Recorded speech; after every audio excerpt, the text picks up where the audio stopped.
Hey there, and welcome to Crypto Loop, the place where we unpack the world of crypto without the hype or jargon. Today, we're talking about something that everyone has heard of, but few really understand: Bitcoin. You've probably seen the headlines. Bitcoin hits new all-time high. Bitcoin crashes. Bitcoin is dead. Then next week, Bitcoin is the future of money. It's like financial whiplash. But let's forget the noise for a minute. Let's actually talk. Because what Bitcoin really is, most people have no clue. And that's not their fault. The way it's talked about in the media makes it sound like either magic money or a scam. But the truth, it's so much more interesting and way more important. So, let's take it from the top. No jargon, no fluff, just real talk. First off, what even is money? That might sound like a weird place to start, but hear me out. Because to understand Bitcoin, you have to understand what money is, or more accurately, what money has become. Most people think money is those green paper bills or the numbers in your bank app. But money, at its core, is just a system of trust. It's a way for us to agree that this thing, whether it's a coin, a note, or a digital entry, has value, and we can exchange it for something else. Now here's the twist. For most of human history, money was based on something physical, like gold or silver, something you could touch, feel, and agree had value.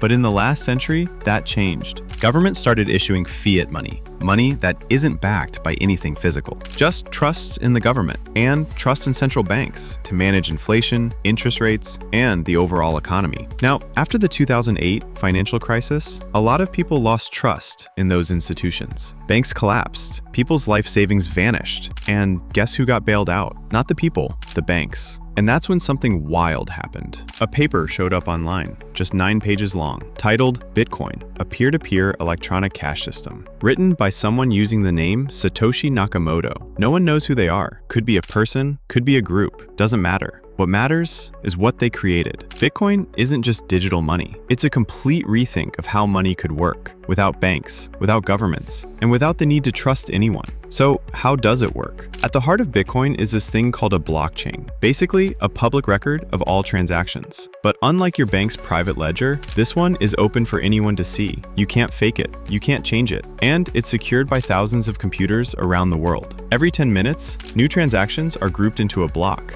verified by computers, and added to the chain, hence blockchain.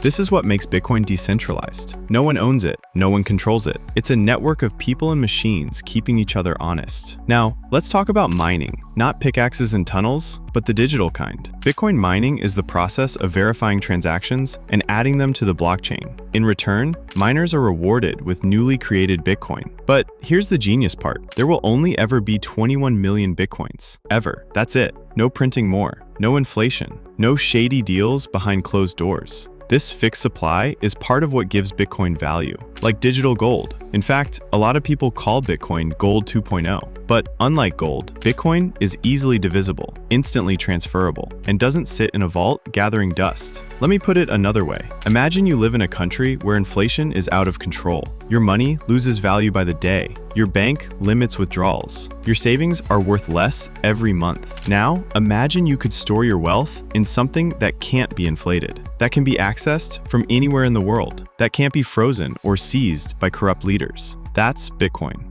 People in countries like Venezuela, Turkey, Nigeria, they're not buying Bitcoin to get rich quick. They're buying it to survive, to preserve value, to escape systems that failed them. So yeah, Bitcoin might seem like a speculative investment in the West, but for millions of people, it's a lifeline. Now, let's bust some myths, because there's a lot of misunderstanding out there. Myth 1. Bitcoin is used mostly for crime. The truth? Less than 1% of Bitcoin transactions involve illicit activity. You know what's used for crime way more often? Cash. Untraceable, physical cash. Myth 2.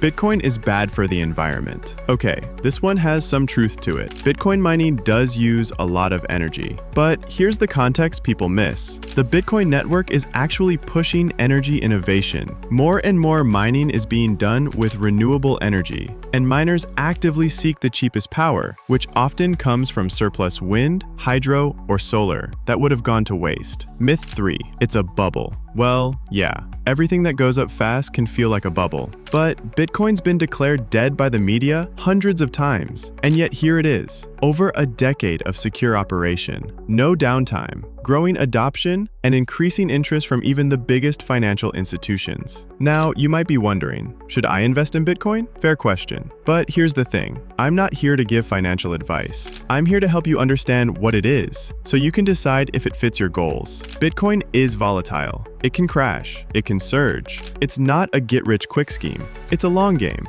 It's about understanding a shift in how we think about money. Even if you don't invest, learning about Bitcoin forces you to ask questions you've never asked before. Why does money have value? Who controls it? What happens if that system fails? These are deep, important questions. And the cool part, Bitcoin isn't the answer to all of them, but it opens the door for better systems, better tools, and maybe a fairer financial future. Now, if you're still here, first of all, you're a legend. Second, you're ahead of most people already, because you're curious, and that's the best place to start. So here's what I'd say. Don't stop here. Read the original Bitcoin white paper. It's only 9 pages, and honestly, it's kind of beautiful. Watch how Bitcoin responds to world events. Notice how it behaves when banks freeze accounts or when governments print money like there's no tomorrow. And maybe, just maybe, start exploring how this technology could play a role in your life. Not because it's trendy, not because you want to gamble, but because we're at the start of something big. Money has changed before, from shells to gold to paper to credit cards. Bitcoin might just be the next step, or maybe it's the foundation for something we haven't even seen yet. Either way, you don't want to be the person who looks back in 10 years thinking, damn, I wish I'd paid attention when it was still new.